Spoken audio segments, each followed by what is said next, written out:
فرزند زہرا یہ حالات برے ہیں۔ کاشانۂ بصیرت ایک ایسا مکمل یوٹیوب چینل جس پر محروم بصارت کے لیے بالخصوص اور تمام افراد کے لیے بالعموم سینکڑوں کی تعداد میں اسلامی کتب دستیاب ہیں۔ لہذا گزارش ہے کہ آپ اپنی ذمہ داری نبھاتے ہوئے کاشانۂ بصیرت کو سبسکرائب کرنے کے ساتھ ساتھ بیل آئیکن کو پریس کیجیے تاکہ آپ علم کے حصول کے ساتھ ساتھ مذہب اہل بیت کی اشاعت میں بھی اہم کردار ادا کرتے رہیں۔ کاشانۂ بصیرت، کاشانۂ بصیرت، کاشانۂ بصیرت۔ فرزند زہرا یہ حالات برے ہیں۔ بسم اللہ الرحمن الرحیم۔ السلام علیکم سامعین، کاشانۂ بصیرت کا یوٹیوب چینل میں سیمی زوار، ہم جس کتاب کو پڑھ رہے ہیں آج کل اس کا نام ہے آداب اہل منبر، اور یہ ہے ریڈنگ کا پارٹ نمبر 11۔ پیج 171 پہ آپ سے لاسٹ نشست میں خدا حافظ کہا تھا، اور پیج 171 ہی کو جو آدھا رہ گیا تھا وہ ہم اس ریڈنگ میں آغاز کرنے جا رہے ہیں۔ پیج 171 پہ جہاں جو ہم پہنچے ہیں تو جو ٹاپک تھا وہ بھی میں آپ کی سماعتوں کی نظر کرتی چلوں۔ ٹاپک مقام چہارم ہم نے پڑھنا شروع کیا تھا، اور اس کی ہیڈنگ تھی کہ دروغ کی اقسام اور اس کے حکم کے بارے میں، اور کہا تھا کہ یہاں پر 2 مطالب ہیں۔ مطلب اول پڑھ لیا تھا ہم نے، اور اس کے بعد پھر ہم جو ہے وہ مطالب یعنی مطلب اول میں جو مزید تفصیلات تھیں وہ یہ تھا کہ انہوں نے کہا تھا کہ پس وضاحت کے لیے عرض کریں گے کہ اول اب جو انہوں نے عرض کی تھی اقسام کے بارے میں لکھا تھا کہ دروغ کے عرف و لغت میں معنی اور شرح وغیرہ میں اس کی اصطلاح کے لحاظ سے اس کی اقسام ہوتی ہیں، اور اس کی بعض اقسام ایک دوسرے میں شامل ہوتی ہیں۔ پس وضاحت کے لیے عرض کریں گے کہ یہاں پہ انہوں نے پھر اول دوم اس طرح سوم ہم سارے پڑھتے رہے، اور اب ہم پڑھتے پڑھتے پہنچے تھے پیج 171 پر۔ ہم نے اب تک ہفتم جو تھا وہ پڑھ لیا تھا اول دوم سے شروع کرتے کرتے، اور اب ہم پڑھنے جا رہے ہیں ہشتم۔ لکھا ہے کہ دروغ کبھی لغوی معنی کے اعتبار سے ہوتا ہے، وہ اس طرح کہ کہنے والا وہ چیز کہتا ہے جس کی بالکل کوئی اصلیت اور حقیقت ہوتی ہی نہیں، اور کبھی شرعی معنی کے اعتبار سے ہوتا ہے، اور وہ اس طرح کہ اخبار و احادیث کے نقل کے مقام میں اس دستور العمل سے تجاوز کرتا ہے جو اس کے لیے مقرر کیا گیا ہے کہ جب کوئی کسی خبر کو نقل کرنا چاہے تو خبر کی اس قسم کو نقل کرے،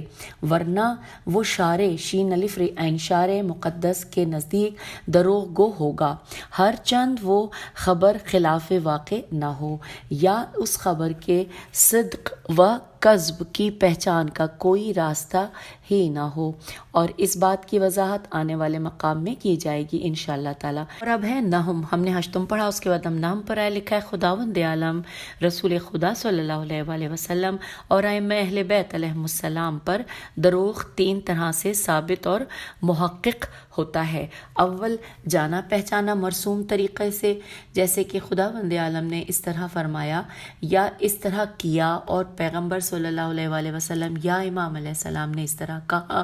جبکہ اس کی اصلیت اور حقیقت کچھ نہ ہو۔ دوم یہ کہ ممکن ہے کہ دروغ گو کوئی عمل انجام دے یا انجام نہ دے، لیکن اس کے بارے میں لوگوں سے جو بات کہے وہ خلاف حقیقت ہو، یعنی کیے ہوئے عمل کو کہے کہ نہیں کیا یا نہ کیے ہوئے عمل کو کہے کہ کیا ہے، اور اپنی بات کو سچ ثابت کرنے کے لیے کہے کہ خداوند عالم یا پیغمبر صلی اللہ علیہ وآلہ وسلم یا امام علیہ السلام جانتے ہیں یا شاید ہے یا شاہد ہیں کہ میں نے اس کام کو کیا ہے یا اس کام کو نہیں کیا ہے، حالانکہ اس نے دروغ کہا ہوتا ہے۔ اور کافی کی حدیث میں گزرا ہے کہ اس صورتحال پر خداوند عالم فرماتا ہے کہ کیا تجھ کو میرے سوا اور کوئی نہ ملا جس پر تو یہ دروغ باندھتا، اور فرمایا حضرت صادق علیہ السلام نے کہ اس وقت عرش خدا لرز اٹھتا ہے، انورٹڈ کاما کلوز۔ اور ایک دوسری روایت میں ہے کہ خداوند عالم اپنے فرشتوں سے فرماتا ہے کہ میرے اس بندے کو دیکھو، اس کو مجھ سے عاجز تر کوئی آدمی نہیں ملا کہ اس نے یہ دروغ اس کے سپرد کیا ہوتا، یہاں تک کہ اس نے اپنا یہ دروغ میرے علم کے سپرد کر دیا، انورٹڈ کاما کلوز۔ سوم یہ کہ آدمی دروغ کہتا ہے اور اس کے اسبات کے لیے خداوند تبارک و تعالیٰ اور اس کی مقدس ذات کے صفات و اسما کے ساتھ قسم کھاتا ہے، یا رسول مقبول صلی اللہ علیہ وآلہ وسلم یا کسی امام علیہ السلام کی قسم کھاتا ہے، اور اس دروغ گو خداوند عالم کے ساتھ دروغ کہنا کہتے ہیں۔ اس دروغ کو، یہ جو دروغ ہے، اس کو خداوند عالم کے ساتھ دروغ کہنا کہتے ہیں، اور اس قسم کو یمین غموس، یہ میم یہ نون غین میم واو سین یہ انورٹڈ کاما میں ہے، یہ ورڈ کے یمین غموس کہتے ہیں، کیونکہ یہ قسم اپنے صاحب کو معاصیت اور آتش دوزخ میں ڈبو دیتی ہے، اور اس کو یمین کاذبت اور یمین حالقہ بھی کہتے ہیں، یعنی کہ یہ قسم اپنے صاحب کے دین کو تیغ اور استرے کی طرح کاٹ پھینکتی ہے، جس طرح کہ استرا سر کے بالوں کو صاف کر دیتا ہے۔ اور اب ہم نے 9 پڑھ لیے تھے، ہفتم سے یہاں پہ اس میں شروع کیا تھا، ہشتم سے نہم پڑھا اس میں، اور اب دہم پڑھنے جا رہے ہیں۔ لکھا ہے کبھی دروغ زبان کے ساتھ ہوتا ہے، اور دروغ کی یہ قسم عام و جانی پہچانی اور دروغ کا حقیقی مصداق ہے۔ کبھی دروغ ہاتھ سے ظاہر ہوتا ہے، اور وہ اس طرح کے دروغ گو دروغ کی ان تمام اقسام کو لکھتا ہے جن کا ذکر ہم کر چکے ہیں، جبکہ ان کی کوئی اصلیت اور حقیقت نہیں ہوتی۔ دروغ کی یہ قسم بھی اپنے رائج اور مشہور ہونے میں اس کی پہلی قسم بریکٹ میں لکھا ہے کہ دروغ بزبان بریکٹ کلوز کی طرح ہے، بلکہ اس دروغ بدست کے اثرات اور خرابیاں تو زبانی دروغ سے بھی زیادہ ہیں، کیونکہ جو دروغ زبان سے بولا جاتا ہے وہ دلوں سے جلد محو ہو جاتا ہے، لیکن جو دروغ ہاتھ سے لکھا جاتا ہے وہ صدیوں باقی اور جاری رہتا ہے، اور وہ ہمیشہ بولا جاتا، دیکھا جاتا اور سنا جاتا ہے۔ اور دروغ کبھی سر کی جنبش کے ذریعے ہوتا ہے، جیسے کہ کسی سے کوئی آدمی پوچھے کہ پیغمبر صلی اللہ علیہ وآلہ وسلم یا امام علیہ السلام یا فلاں شخص نے اس طرح فرمایا ہے، تو وہ اپنے سر سے اس طرح کا اشارہ کرے کہ جس سے اس مقام پر ہاں سمجھی جائے، حالانکہ اسے نہ کہنا چاہیے تھا، یعنی کہ اس مقام پر اسے چاہیے تھا کہ سر سے اس قسم کا اشارہ کرتا جس سے نہ سمجھی جاتی، یا اپنے سر سے ایسا اشارہ کرے کہ جس سے اس مقام میں نہ سمجھی جائے، حالانکہ اسے اس مقام پر اس طرح کا اشارہ کرنا چاہیے تھا کہ جس سے ہاں سمجھی جاتی۔ اور اسی طرح ان تمام مذکورہ اقسام میں چشموں اس کو لائن کو میرا خیال ہے ہم دوبارہ پڑھ لیتے ہیں یہاں سے، کہ اور دروغ کبھی سر کی جنبش کے ذریعے ہوتا ہے، جیسے کہ کسی سے کوئی آدمی پوچھے کہ پیغمبر صلی اللہ علیہ وآلہ وسلم یا امام علیہ السلام فلاں شخص نے اس طرح فرمایا ہے، تو وہ اپنے سر سے اس طرح کا اشارہ کرے کہ جس سے اس مقام پر ہاں سمجھی جائے، حالانکہ اسے نہ کہنا چاہیے تھا، یعنی کہ اس مقام پر اسے چاہیے تھا کہ سر سے اس قسم کا اشارہ کرتا کہ جس سے نہ سمجھی جاتی، یا اپنے سر سے ایسا اشارہ کرے کہ جس سے اس مقام میں نہ سمجھی جائے، حالانکہ اسے اس مقام پر اس طرح، یہ دوبارہ لگتا ہے یا تو چھپ گیا ہے یا بہرحال میں پھر جو کچھ ہے میں دوبارہ پڑھ رہی ہوں، کہ حالانکہ اسے اس مقام پر اس طرح کا اشارہ کرنا چاہیے تھا کہ جس سے ہاں سمجھی جاتی۔ اور اسی طرح ان تمام مذکورہ اقسام میں چشم و ابرو کے ساتھ بھی دروغ بولا جا سکتا ہے، بلکہ اس طرح بہت زیادہ بولا جاتا ہے۔ اور کبھی دروغ کان کے ذریعے ہوتا ہے، کان کاف الف نون کان کے ذریعے ہوتا ہے، چنانچہ بعض ایسے افراد جو مقامات عالیہ پر فائز ہونے کا دعویٰ کرتے ہیں، ان کے بارے میں یہ بات سنی گئی ہے کہ کبھی وہ اپنے مریدوں کے سامنے یا ایسے لوگوں کو جنہیں اپنے پھندے میں پھنسانا چاہتے ہیں، اپنے کان کو کسی دیوار سے لگا دیتے ہیں، کان کو دیوار کی طرف متوجہ کر دیتے ہیں اور اس طرح ساکت و خاموش ہو جاتے ہیں جس طرح کہ کوئی بات سن رہے ہوں، اور یوں اپنے کان کی زبان حال سے اپنے مریدوں کو یہ بتانا چاہتے ہیں کہ کوئی فرشتہ یا جن ہمارے ساتھ گفتگو کر رہا ہے اور ہمیں کچھ اسرار کی تعلیم دے رہا ہے۔ اور کبھی دروغ منہ کے ذریعے ہوتا ہے، جیسے کہ کچھ لوگ کسی شخص سے پوچھیں کہ آج اول ماہ رمضان ہے یا آخر ماہ شعبان، یا پوچھیں کہ آج عید الفطر کا روزہ ہے یا آخر ماہ رمضان ہے، اور وہ جانتا ہو کہ اول صورت میں اول ہے کہ یعنی کہ آج رمضان کی پہلی ہے، اور دوسری صورت میں دوسرا ہے یعنی کہ ماہ رمضان کی آخری تاریخ ہے، اور اس سوال کے جواب میں وہ کوئی چیز کھا کے سائل کو جواب دے تو اس صورت میں اس نے کھانے کے ذریعے جھوٹی خبر دی ہے، کیونکہ اس کے کھانے سے یہ مطلب ہے کہ آج شعبان کی آخری تاریخ ہے، حالانکہ ایسا نہیں ہے، کیونکہ اس کے علم میں تو ماہ رمضان کی پہلی تاریخ ہے، لیکن اس کے کھانے سے سائل نے یہ سمجھا کہ آج شعبان کی آخری تاریخ ہے۔ ہم پیج 175 پہ آ گئے۔ پھر لکھا ہے کہ یا اس کا مطلب یہ ہے کہ آج عید الفطر کا روزہ ہے، حالانکہ در حقیقت ایسا نہیں ہے، کیونکہ اس کے علم میں آج ماہ رمضان کی آخری تاریخ ہے، لیکن اس کے کھانے سے سائل یہ سمجھ رہا ہے کہ آج عید الفطر کا روزہ ہے، اور اس قسم میں جھوٹ آگے لکھا ہے فرج کے ذریعے بھی فرض کیا جا سکتا ہے کہ اگر دروغ گو سے پوچھنے والی اس کی زوجہ یا مملوکہ ہو، اور کبھی دروغ سکوت اور تقریر اب بریکٹ میں لکھا ہے کہ کسی آدمی کا کسی دوسرے آدمی کے عمل کو دیکھ کر چپ رہنا، بریکٹ کلوز، تو پھر اور کبھی دروغ سکوت اور تقریر کے ذریعے ہوتا ہے۔ مثال کے طور پر کوئی سائل کسی آدمی سے خواہش ظاہر کرتا ہے کہ میں آپ کے سامنے وضو یا تیمم کرتا ہوں، اگر میرا وضو یا تیمم حکم شرع کے موافق نہ ہو تو مجھے روک دینا۔ بس یہ سائل باطل طریقے سے وضو کرتا ہے، یعنی پاؤں کا مسح کرنے کے بجائے ان کو دھوتا ہے، یا ہاتھ کو نیچے سے اوپر کی طرف دھوتا ہے، یا وضو ہی کو الٹا کرتا ہے، اور اسی طرح تیمم میں کوئی غلط طریقہ استعمال کرتا ہے، اور وہ دیکھنے والا آدمی چپ رہتا ہے، کوئی بات نہیں کہتا، تو اس طرح وہ اپنے سکوت کے ذریعے اسے سمجھا رہا ہے کہ تمہارا کیا ہوا وضو یا تیمم شرعی طریقے کے مطابق ہے، حالانکہ حقیقت میں وہ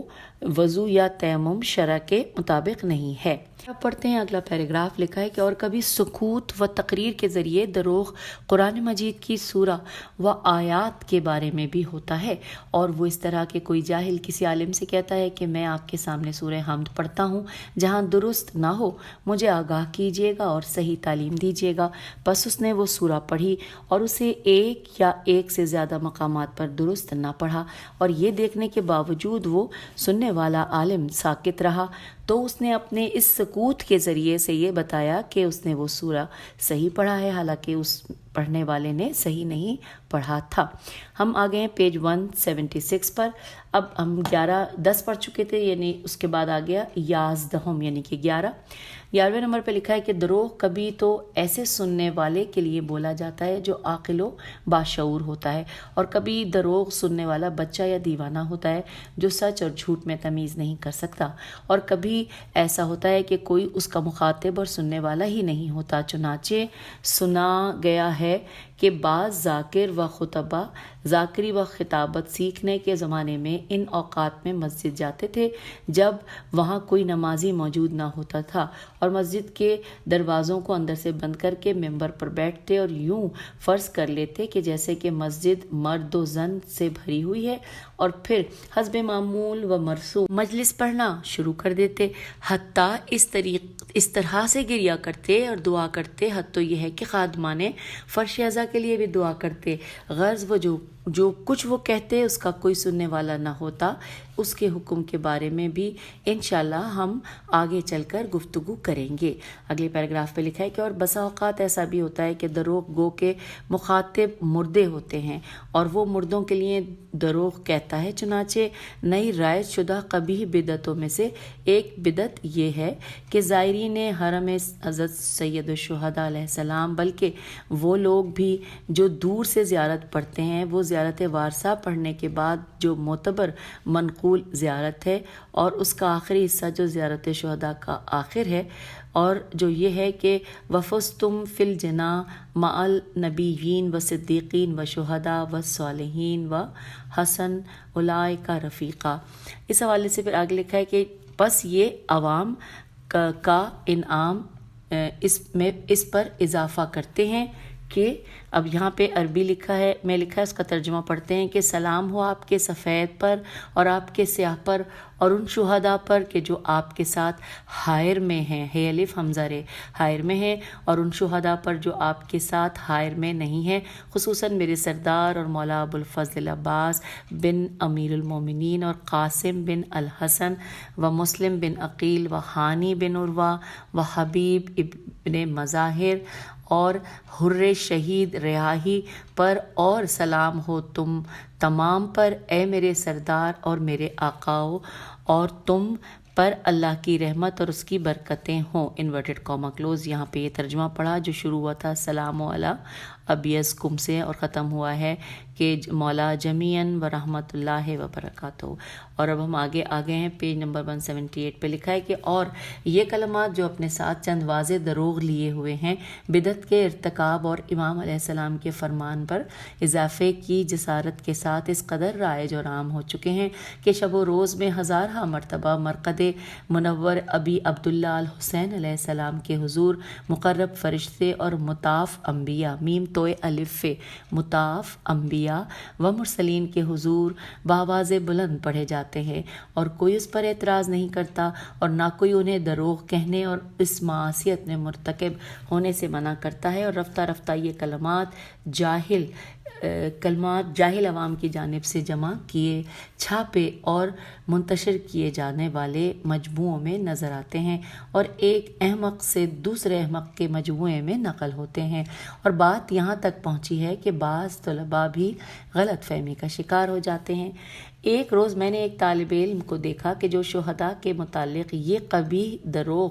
پڑھ رہا تھا. میں نے اس کے شانے پر ہاتھ رکھا تو وہ میری طرف متوجہ ہوا. میں نے کہا کیا اہل علم کے لیے مناسب ہے کہ وہ ایسے محضر میم ہے زوادر محضر میں ایسی قبیح باتوں کا ذکر کرے؟ اس نے کہا کیا یہ مروی نہیں ہے؟ مجھے تعجب ہوا. میں نے کہا کہ نہیں. تو اس نے کہا کہ میں نے یہ روایتیں کتاب میں دیکھی ہیں. میں نے کہا وہ کون سی کتاب ہے؟ اس نے کہا مفاتح الجنہ. یہ سن کر میں چپ ہو گیا کیونکہ جہالت اور بے علمی کی وجہ سے جو اس حد تک پہنچ گیا ہو کہ بعض عوام کے جمع کیے ہوئے کو کتاب سمجھتا ہو اور اسے مستند قرار دیتا ہو، وہ اس قابل ہی نہیں کہ اس سے بات کی جائے. یہاں پر حوالہ دیا ہوا ہے کہ رجوع کیجیے الذریعہ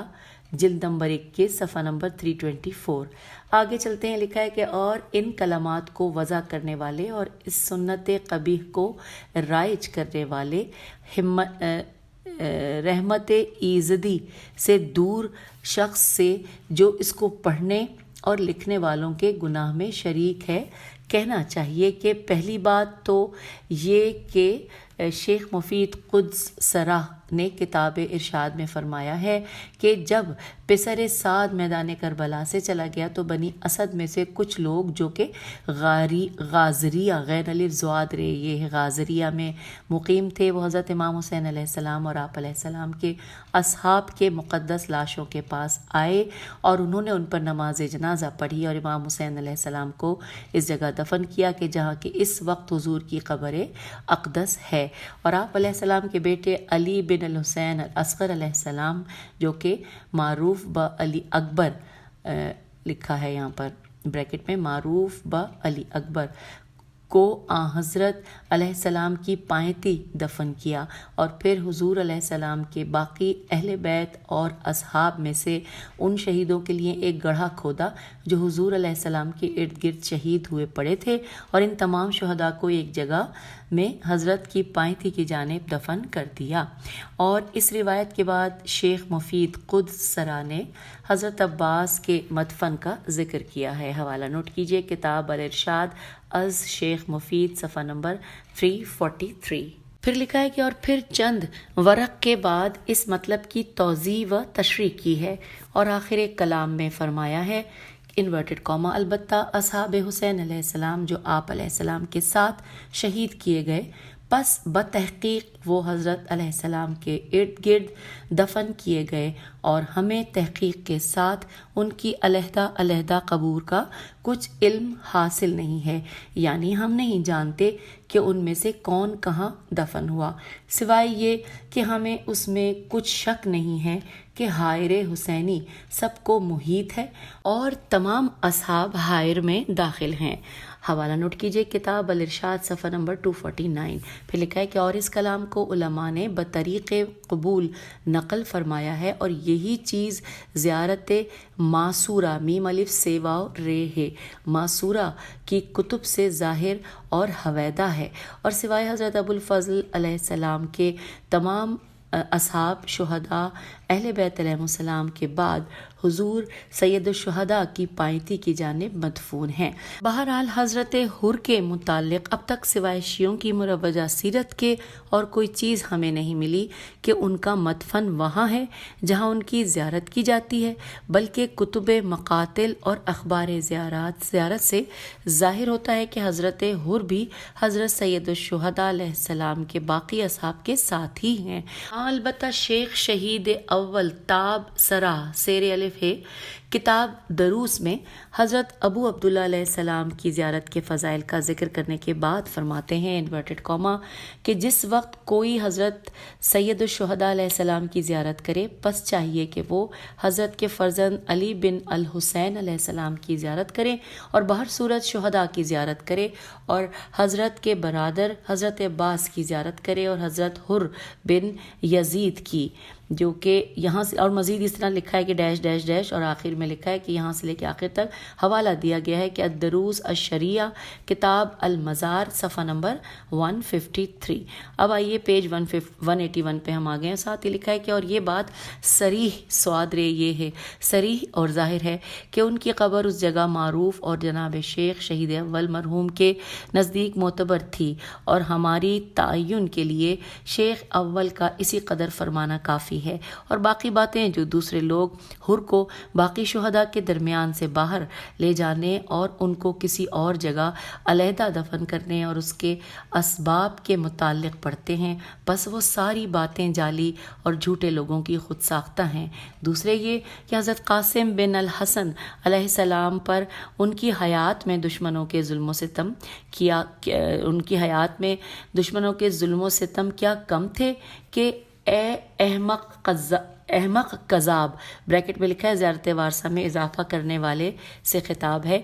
بریکٹ کلوز کہ اے احمق کذاب، اب تو نے انہیں ان کے چچا حسین علیہ السلام اور باقی تمام چچاؤں چچا زاد بھائیوں اور ان کے اپنے بھائیوں سے علیحدہ کر دیا ہے۔ اب جو تو نے اس مظلوم شہید پر ظلم کیا ہے پس ان کے مقام دفن کو معلوم کر تاکہ اس جگہ لوگ ان کی زیارت کریں۔ اسی مانند بہت سے ایسے مقامات ہیں جنہیں لوگوں نے بزرگوں کی طرف منسوب کیا ہوا ہے، حالانکہ ان کی کوئی اصلیت اور حقیقت نہیں ہے اور کسی معتبر شخص نے ان کا ذکر نہیں کیا ہے اور نہ ہی ان کے متعلق کوئی مستند چیز دیکھی گئی ہے۔ مثلا وہ گھر جو حضرت امیر المومنین علیہ السلام کی طرف منسوب ہے، اور بہت سی ایسی قبریں جن میں سے کچھ تو بے ماخذ ہیں میم الف خیزال، اور ان میں بعض ایسی بھی ہیں کہ جن کا دروغ ہونا معلوم ہے، جس طرح کہ شہروان میں مقداد کی قبر ہے اور ظاہراً یہ مقداد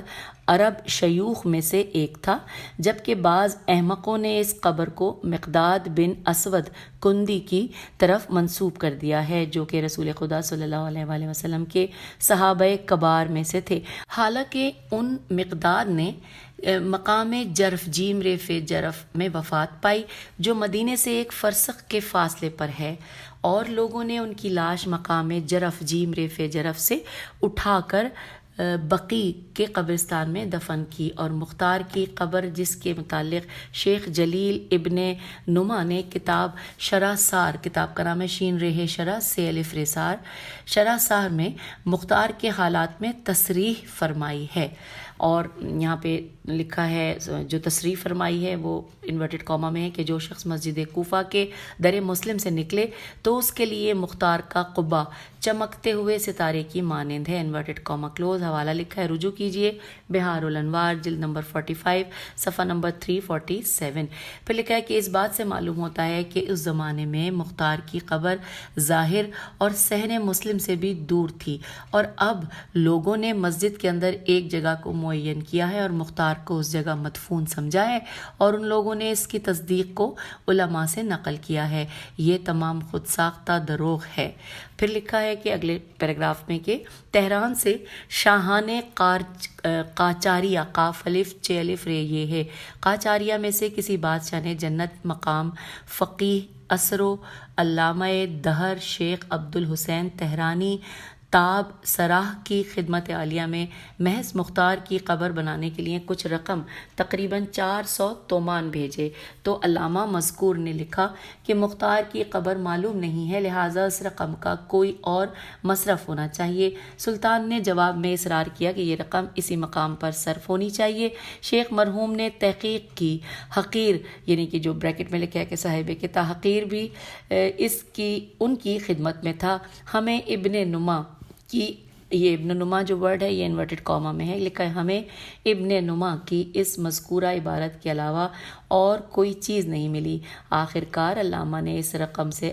اعراض الف عین رے الف زاد اعراض فرمایا، اور کسی دوسرے صاحب نے وہ رقم لے لی اور انہوں نے اسے صرف کیا۔ ہم آگے ہیں پیج 183 پر، لکھا ہے کہ بہرحال یہ قذاب بے شرم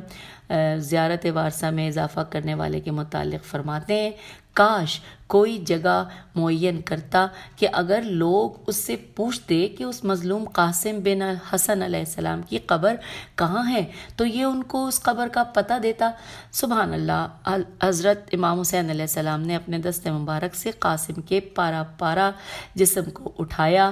اور باقی شہداء اہل بیت علیہ السلام کے ساتھ علی اکبر علیہ السلام کے پہلو میں رکھا۔ اب لکھا ہے شیخ مفید ارشاد، کتاب کا نام ہے ارشاد، میں اہل بیت علیہ السلام کے شہداء کے اسماء گرامی کا ذکر کرنے کے بعد فرماتے ہیں انورٹڈ کاما کہ وہ تمام شہداء امام حسین علیہ السلام کے محل شہادت میں حضرت علیہ السلام کی پائنتی میں دفن ہے۔ ان شہداء کے لیے ایک گڑھا کھودا گیا ہے اور تمام شہداء کو اس میں ڈال کر مٹی برابر کر دی گئی ہے سوائے عباس بن علی علیہ السلام کے۔ حوالہ ہے کتاب الارشاد صفحہ نمبر 249۔ پھر لکھا ہے کہ اور یہ بے انصاف بریکٹ میں لکھا ہے زیارت وارث میں زیادتی کرنے والا بریکٹ کلوز، اور یہ بے انصاف اس جسد شریف کو اٹھا کر نہ جانے کہاں لے گیا ہے، نہیں معلوم کہ اس نے اس مظلوم کو کیوں الگ کیا ہے، اور معلوم نہیں کہ اس مظلوم نے اس کے ساتھ کیا کیا تھا کہ اس نے اس کے ساتھ یہ سلوک کیا۔ اس سے زیادہ احمق وہ لوگ ہیں کہ جو اس کو پڑھتے ہیں، اور اب ہم آگے ہیں پیج 184 پر، کہ اس کو پڑھتے ہیں اور اس کی جانب متوجہ نہیں ہوتے۔ نہ صرف یہ کہ اس قبیح دروغ کو ان کی بارگاہ انور میں بلند آواز سے پڑھتے ہیں، بلکہ ان میں سے اکثر اس بات کے معتقد ہیں کہ یہ کلمات زیارت کا جز ہیں، اور یہ چیزیں بذات خود دین میں بدعت اور حضرت خاتم الانبیاء صلی اللہ علیہ وآلہ وسلم کی شریعت میں خیانت ہے۔ نیکسٹ پیراگراف میں لکھا ہے کہ عمل اور اعتقاد ناروا خواہ کتنا ہی ہو بدعت ہے۔ ایسا نہیں کہ اگر بڑا اور سنگین ہو تو بدعت ہے اور چھوٹا اور معمولی ہو تو بدعت نہیں۔ عوام کو ایسے جزئی امور اور معمولی بدعتوں جیسے کہ غسل اویس قرنی، آتش ابو درداء، تابع وف مخلص حقیقی معاویہ، اور روزہ سمت سواد میمت سمت جس میں دن کے وقت خاموش رہتے ہیں وغیرہ وغیرہ پر ان کے اپنے حال پر چھوڑ دینا اور کسی کا انہیں اس سے منع نہ کرنا ان کی جرت میں اضافے کا موجب ہے، اور اس کے نتیجے میں ہر ماہ و سال ایک نیا پیغمبر اور امام پیدا ہو رہا ہے اور لوگ گروہ در گروہ دین خدا سے نکل رہے ہیں۔ اب اگلے پیراگراف میں لکھا ہے کہ تیسرے یہ کہ مسلم بن عقیل جو شہداء اہل بیت علیہ السلام میں سے جلیل القدر اور عظیم الشان ہیں، لیکن وہ اس سلسلے میں داخل نہیں ہیں۔ اسی واسطے زیارت ناحیہ مقدسہ جو شہداء کے بارے میں ہم تک پہنچی ہے اور جس میں ان کے نام مذکور ہیں، اور اسی طرح زیارت اول رجب جس میں ان کے اسماء ذکر فرمائے گئے ہیں، جن میں جناب مسلم کا نام نہیں لیا گیا، حالانکہ ان کے دونوں بچوں کے نام لیے گئے ہیں۔ سامعین، یہاں پر تھوڑا سا حوالہ دیا گیا ہے، حاشیے میں پڑھتے ہیں۔ لکھا ہے کہ بہار الانوار جلد نمبر 101 صفحہ نمبر 339 نقل از مصباح الزائر صفحہ نمبر 156 لکھا ہے وہاں صرف عبداللہ بن مسلم کا ذکر ہوا ہے، حضرت کے دوسرے فرزند محمد بن مسلم کا نام نہیں ہے۔ حاشیے میں یہ معلومات تھیں، یہ پڑھ لی ہم نے، یہ واپس چلتے ہیں۔ لکھا ہے چوتھے یہ کہ اب تک ہانی ہے الف نون چھوٹی ہانی کا حال صحیح طور پر سامنے نہیں آیا، اور نہ ہی علماء کے نزدیک اب تک حد ساقط کو پہنچا ہے، سے الف قافتے کو پہنچا ہے۔ سید اجل بحر العلوم علیہ رحمہ نے اپنی کتاب رجال میں بہت ہی محنت و مشقت کر کے ہانی کی مدح و تعریف کو تلاش کیا ہے۔ حوالہ لکھا ہے رجال بحر العلوم جلد نمبر 4 صفحہ نمبر 18 اور 49۔ پھر لکھا لیکن ہانی کا شمار شہداء کربلا کی صف میں نہیں کیا، اور اس کذاب و جال ساز یعنی کہ بریکٹ میں لکھا ہے کہ زیارت وارث میں زیادتی کرنے والے کا ذکر بریکٹ کلوز کے، اس کذاب و جال ساز پر تعجب ہے کہ اس نے ہانی کا ذکر تو کیا، مگر قیس بن مسہر سیدادی سعادی دال الف دال چھوٹی دادی جو کہ اہل کوفہ کی طرف حضرت سید الشہداء علیہ السلام کا قاصد تھا، اس کے قوی الایمان ہونے کے باوجود اور حضرت علیہ السلام کے دوسرے قاصد عبداللہ بن یقطر یہ قاف توئرے یقطر رضی رے زواد یہ عین کے